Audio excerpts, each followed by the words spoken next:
साथियों नमस्कार। भारतीय भूगोल में आज का टॉपिक है भारत के मैदान। ये देखते हैं भारत के मैदान को। भारतीय मैदान को अध्ययन की दृष्टि से तीन भागों में हमने क्या किया है, डिवाइड किया। पहला क्या है, पश्चिम तटीय मैदान, दूसरा पूर्वी तटीय और उत्तर भारत का मैदान। प्रायद्वीपीय भारत के पठार के उच्चावच को अध्ययन की सुविधा की दृष्टि से दो भागों में बांटा, पश्चिम तटीय मैदान और पूर्वी तटीय मैदान। ठीक, हम लोग इसको पूरा किससे पढ़ेंगे, मैप की सहायता से। ये हम एक बार आपको मैप दिखा देता हूं।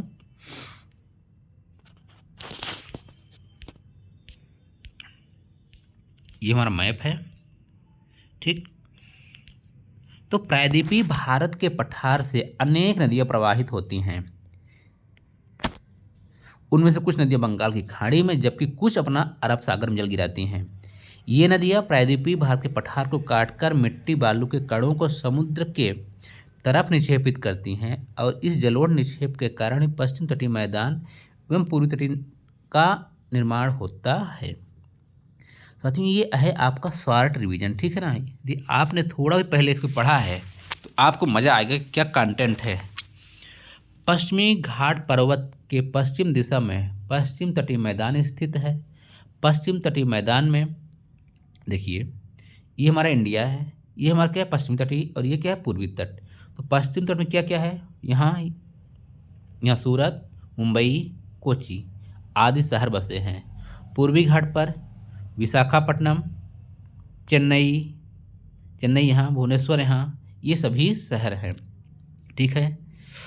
पूर्वी तटीय मैदान और पश्चिमी तटीय मैदानों का निर्माण प्रायद्वीपीय भारत से निकलने वाली नदियों से हुआ। ठीक, मैप में आप देख पा रहे हैं भारत का ये क्या है, पश्चिमी एरिया है, ये सब पूर्व, और ये क्या है पश्चिम, और ये वाला भाग है उत्तर भारत का मैदान, गंगा का मैदान।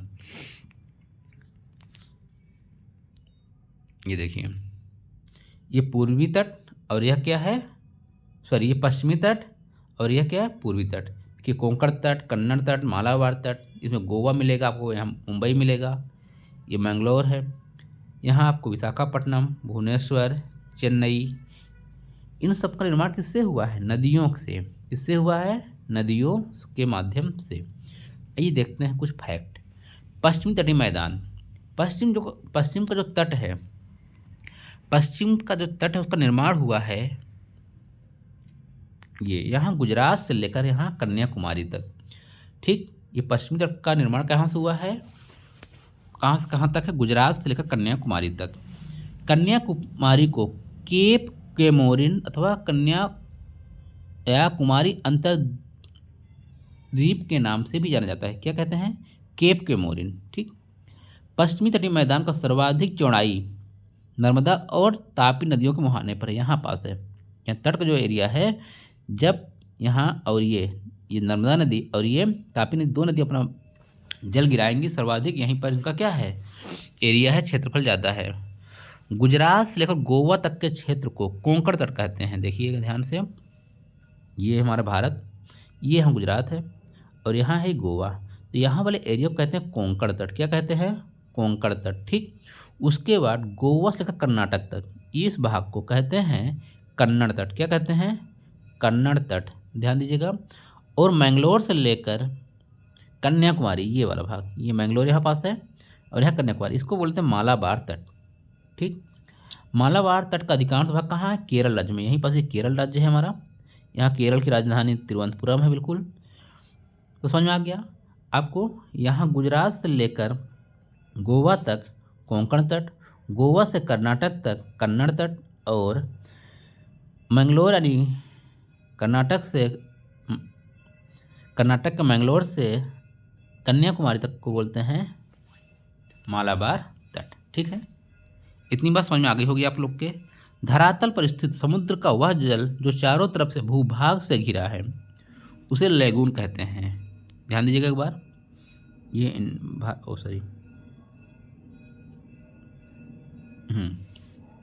धरातल पर स्थित समुद्र का वह भाग जो चारों तरफ से भूभाग से घिरा है उसे क्या कहते हैं, लैगून। ये देखिए, यहाँ पास जल जो पहुँच जाता है इसे क्या बोलते हैं, लैगून कहते हैं। यहाँ से जल से घिरा हुआ है। ठीक, लैगून खारे पानी क्या होती है, झील होती है, ठीक है। ये अंदर मालाबार तट पर कुछ लैगून झीलें पाई जाती है, उदाहरण के लिए बेम्बानाड झील और अष्टामुदी। कहाँ, ये यहाँ पर बेम्बानाड और अष्टामुदी झील है। केरल में स्थानीय रूप से लैगूनों क्या कहते हैं, कयाल कहते हैं। पश्चिमी घाट का पश्चिमी किनारा कगार नुमा अर्थात इसका ढाल अत्यंत तीव्र है। तीव्र ढाल होने के कारण जो हमारे पश्चिमी घाट है, यहाँ ढाल, नदी का ढाल बहुत तेज है। तीव्र ढाल होने के कारण पश्चिमी घाट पर प्रवाहित होने वाली नदियाँ जो पश्चिम की ओर प्रवाहित होती हैं अत्यंत तीव्रगामी होती हैं, और ये अपने मुहाने पर एस्चुरी या ज्वरनद का निर्माण करती हैं। किसका, एस्चुरी बोलते हैं इंग्लिश में एस्चुरी, हिंदी में ज्वरनद। और जो उत्तर भारत की नदियाँ होती हैं क्या बनाती हैं, डेल्टा बनाती हैं। पश्चिमी तट पर क्या बनाती हैं, एस्चुरी का निर्माण करती हैं। गुजरात में नर्मदा नदी एवं तापी नदी, गुजरात में नर्मदा एवं तापी नदी, कर्नाटक में शरावती नदी, गोवा में मांडवी और जुआरी नदी एस्चुरी का निर्माण करते हैं। इसी प्रकार केरल में भरतपुजा और पेरियार नदी भी किसका निर्माण करती हैं, एस्चुरी का। प्रश्न पूछा जाता है कौन सी नदियाँ एस्चुरी का निर्माण करती हैं, कौन डेल्टा बनाती हैं, ठीक। गोवा की राजधानी पणजी जुआरी नदी के तट पर है। पूछ लेगा कि गोवा किस नदी के तट पर है, तो किस पर है, जुआरी, ठीक। तो ये हमारे पश्चिमी तटीय। अब बात करेंगे पूर्वी तट की। ये इंडिया, इसका ये पूर्वी भाग। तो पूर्वी तटीय मैदान का निर्माण नदियों के डेल्टा क्षेत्र से मिलकर हुआ। इधर क्या बन रहा है, डेल्टा बन रहा है। दूसरे शब्दों में पूर्वी तट के मैदानों का निर्माण नदियों के जलोढ़ निक्षेप के कारण हुआ। ऐसा क्यों, इधर डेल्टा ही क्यों बना, जलोढ़ निक्षेप में नदियाँ प्रतिवर्ष अपने साथ उपजाऊ मिट्टी को बहा कर ले जाती हैं। यही कारण है पूर्वी घाट अत्यंत उपजाऊ है, क्योंकि यहाँ ढाल नहीं है, धीरे धीरे मिट्टी जाती है, तो क्या होता है, यहाँ बनता है आपका डेल्टा। विशेष रूप से पूर्वी तटीय मैदान क्षेत्र धान की खेती के लिए उपयुक्त है। कोरोमंडल तट पर कावेरी तथा अन्य नदियों की घाटियों में धान की खेती पर्याप्त मात्रा में की जाती है। हुगली नदी के मुहाने पर, हुगली नदी के मुहाने पर कन्याकुमारी, हुगली नदी के मुहाने से लेकर कन्याकुमारी, ध्यान दीजिएगा, ये यहाँ पश्चिम बंगाल में हुगली नदी आती है और ये कन्याकुमारी, यहाँ तक को क्या कहते हैं, पूर्वी तटीय मैदान का विस्तार है, ठीक। पूर्वी तटीय मैदान की सर्वाधिक चौड़ाई जो है ये है तमिलनाडु में। यहाँ उड़ीसा में पूर्वी तट मैदान को उत्कल तट, ये पश्चिम बंगाल के नीचे, आंध्र प्रदेश में गोदावरी और कृष्णा नदियाँ अपना डेल्टा बनाती हैं। पश्चिमी घाट की नदियाँ एस्चुरी का निर्माण करती हैं, जबकि पूर्वी घाट नदियाँ डेल्टा का निर्माण करती हैं। उड़ीसा में उत्कल तट और आंध्र प्रदेश में गोदावरी कृष्णा नदियों के बीच के भूभाग को उत्तरी सरकार कहा जाता है, ठीक। ये देखिए, ये यहाँ उत्कल तट और फिर गोदावरी कावेरी, इसके जो बीच का एरिया है क्या बोलते हैं, उत्तरी सरकार। पुलिकट झील बहुत बार पूछा गया है, आंध्र प्रदेश में एवं तमिलनाडु की सीमा पर स्थित है। हालांकि पुलिकट झील आंध्र प्रदेश के अंतर्गत ही स्थित है। तमिलनाडु के तटीय मैदान को कोरमंडल तट कहते हैं। पूर्वी तटीय मैदान पर भी कुछ लैगून झीलें, जैसे उड़ीसा की चिल्का झील और आंध्र प्रदेश की पुलिकट झील। पुलिकट झील के बीचों बीच श्रीहरिकोटा द्वीप स्थित है। पुलिकट झील में स्थित श्रीहरिकोटा द्वीप पर ही सतीश धवन अंतरिक्ष केंद्र भी स्थित है, ठीक। तो ये रहे हमारे आपके पश्चिमी तट और पूर्वी तट। अब बात करेंगे उत्तर भारत के मैदान पर। बहुत शार्ट रिवीजन करा रहे हैं आपका। हिमालयी नदियाँ अपने साथ अत्यंत बड़े बड़े विशाल खंडों को बहा कर ले आती हैं और पर्वतीय ढाल पर होने के कारण ये विशाल खंड धीरे धीरे टूटकर छोटे खंडों में टूटते हैं और फिर यह शिवालिक से होते हुए शिलाखंडों के रूप में जमा होते जाते हैं और इस प्रदेश को कहते हैं भाबर प्रदेश। पर्वत के निचले क्षेत्र को गिरपाद भी कहते हैं, ठीक है। उच्चावच की दृष्टि से उत्तर भारत के मैदानी क्षेत्र को भाबर प्रदेश, तराई प्रदेश, खादर प्रदेश और बांगर में डिवाइड किया है। तो हम लोग पहले बात करेंगे भाबर की। ये देखिए, जैसे ये हिमालय पर्वत की श्रेणियाँ, यहाँ से नदी आ रही है, यहाँ पहले विशाल खंड लेकर आए, धीरे धीरे बार बार लुढ़कते लुढ़कते वो पत्थर धीरे धीरे क्या हो जाता है, छोटे छोटे कड़ों में जमा हो जाता है। भाबर प्रदेश शिवालिक हिमालय के दक्षिण में, शिवालिक हिमालय के समांतर सिंधु से लेकर तीस्ता नदी तक है। सिंधु नदी से लेकर तीस्ता नदी के बीच है।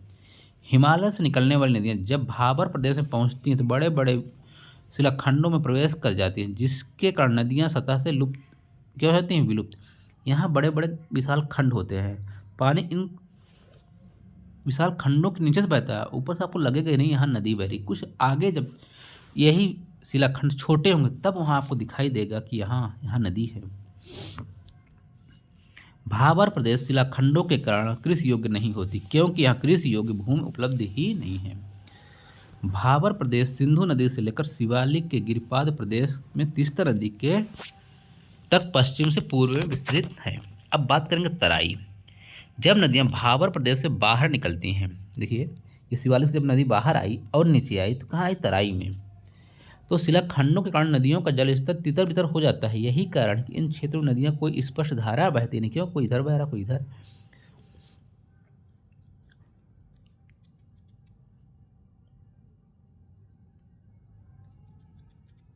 उसके बाद भाबर प्रदेश से निकलकर नदियाँ का जल स्तर इतना तितर बितर हो जाता है कि भाबर प्रदेश के दक्षिण बिंदु से सिंधु से लेकर तीस्ता नदी तक दलदली क्षेत्र पाया जाता है। क्या पाया जाता है, दलदली। जो किनारे आता है क्या मिलता है, दलदली क्षेत्र। इन दलदली क्षेत्रों में अनेक तरह के रेंगने वाले जीव, विषैले कीट पाए जाते हैं। भाबर प्रदेश के बाद दलदली क्षेत्र को तराई का क्षेत्र या मैदान कहते हैं। क्लियर। तराई के क्षेत्र कृषि के लिए उत्तम है। अब आती है जो महत्वपूर्ण मैदान है, खादर प्रदेश। उत्तर भारत के मैदान में नदियों द्वारा लाए गए जलोढ़ निक्षेप के कारण खादर प्रदेशों का निर्माण होता है। चूँकि नदियों द्वारा प्रत्येक वर्ष अवसादों का निक्षेपण किया जाता है, जिसके कारण ये प्रदेश अत्यंत उपजाऊ होते हैं। ठीक, यह ये कोई नदी बह रही है, ठीक है। जब नदी में बाढ़ आता है तो नदी का बाढ़ यहाँ तक आ जाता है, ठीक। इस क्षेत्र को कहते हैं खादर।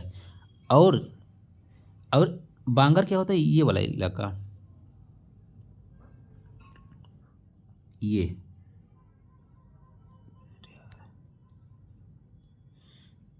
हमारी नदी कहाँ थी, ये नदी हमने बनाया था आपको, ये नदी हमारी हो गई, ठीक। और इसके ये वाला हिस्सा क्या है, बांगर, क्या है, बांगर। और ये जो दिख रहा है ये है खादर।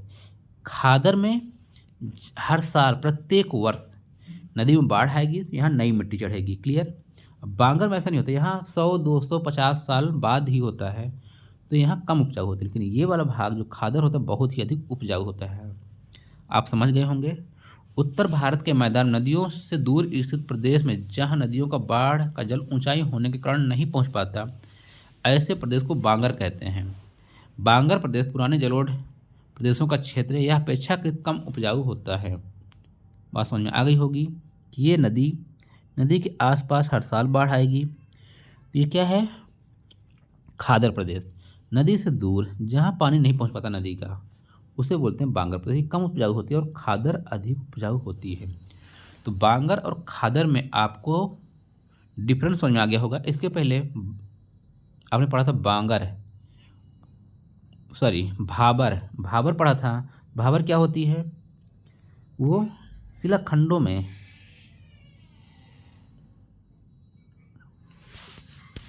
क्लियर,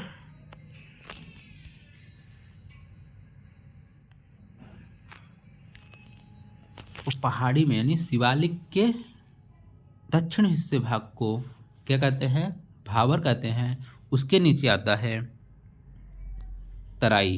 पहले क्या आएगा, भाबर, फिर तराई क्षेत्र, फिर नदी चलेगी। नदी के दोनों साइड क्या बनेगा, खादर, और नदी थोड़ा दूर बनता है आपका बांगर।